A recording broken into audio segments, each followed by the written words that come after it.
नमस्कार, सी न्यूज भारत में आप सभी का स्वागत है।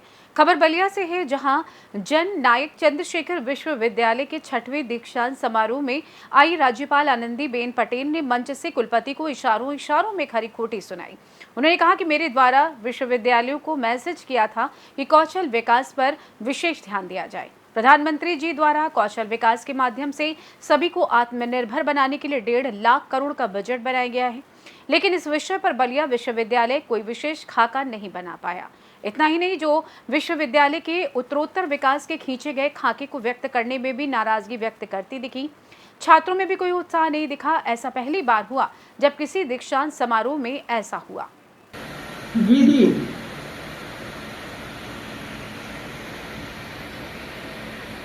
1 करोड़ पीएम उषा से आपको मिला है।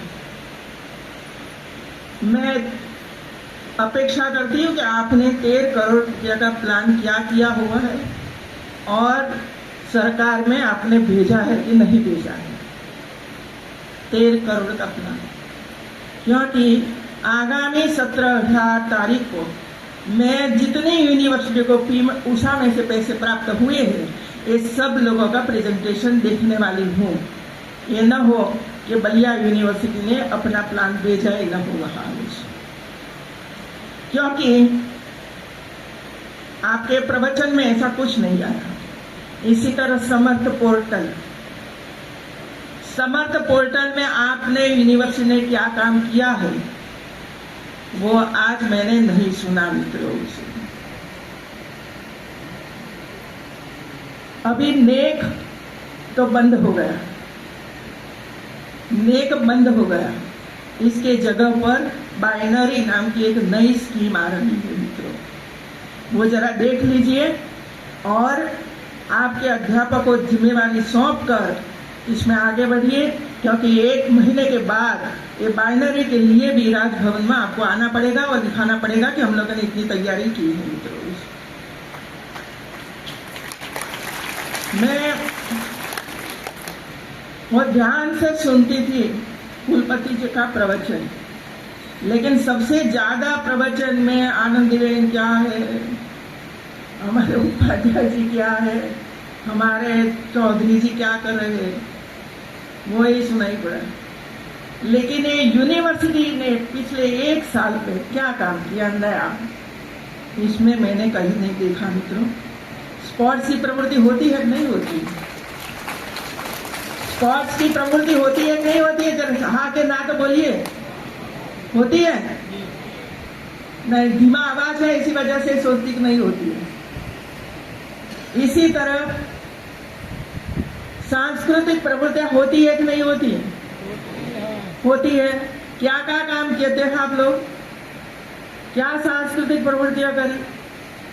ये आपने जो मेरे पास विमोचन करवाया वो तो सब जो नए जो दिन हम वो करते सेलिब्रेट करते वही दिन का मैंने देखा, इसमें और कुछ नहीं देखा। इंक्यूबेशन सेंटर चर्चा कर दी है आपने, लेकिन इंक्यूबेशन सेंटर अभी तक बना नहीं।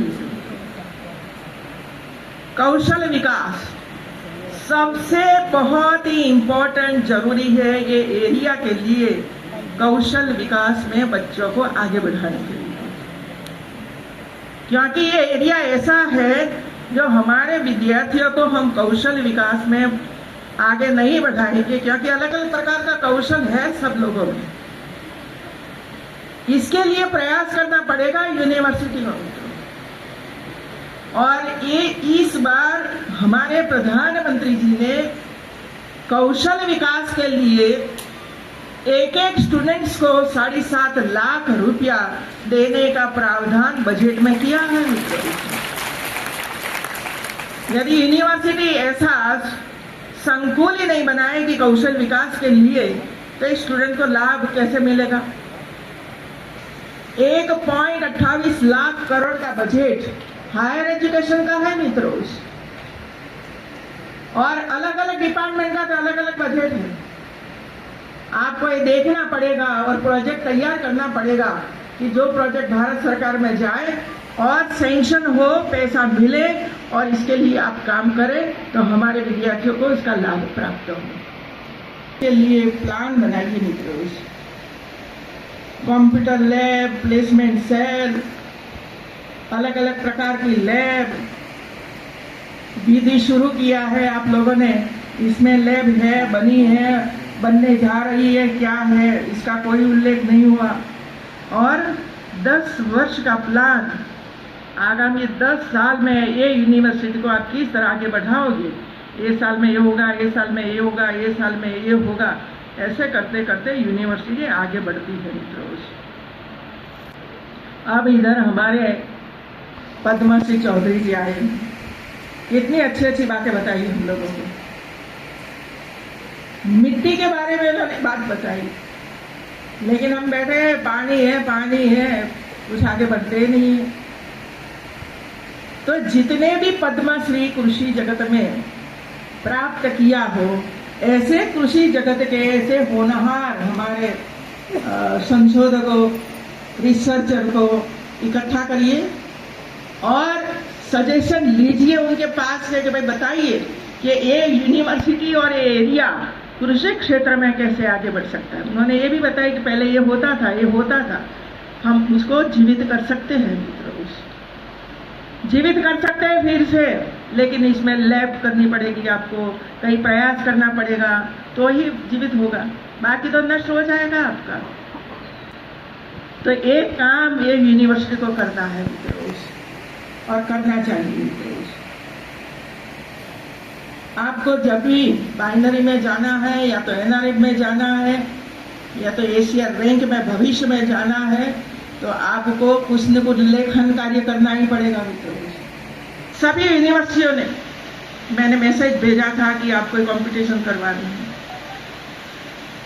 स्टोरी करवाई, पेंटिंग करवाया, स्पीच करवाई, और एक सुंदर मजा के बुक लेकर मेरे सामने रखी मित्रों। मैंने पढ़ा, इतना सुंदर अक्षर, कई बच्चों ने तो कविताएं लिखी है अंदर, अपने तरीके से कविता लिखी है, वो भी शक्ति है कविता लिखने की।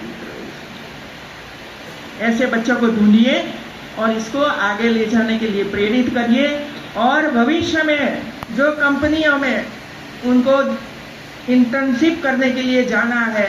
बलिया से सी न्यूज़ संवाददाता राजू गुप्ता की रिपोर्ट। फिलहाल इस खास रिपोर्ट में बस इतना ही। देश दुनिया की तमाम खबरों को जानने के लिए आप देखते रहिए सी न्यूज़ भारत, हर खबर आपके साथ, आपके हाथ।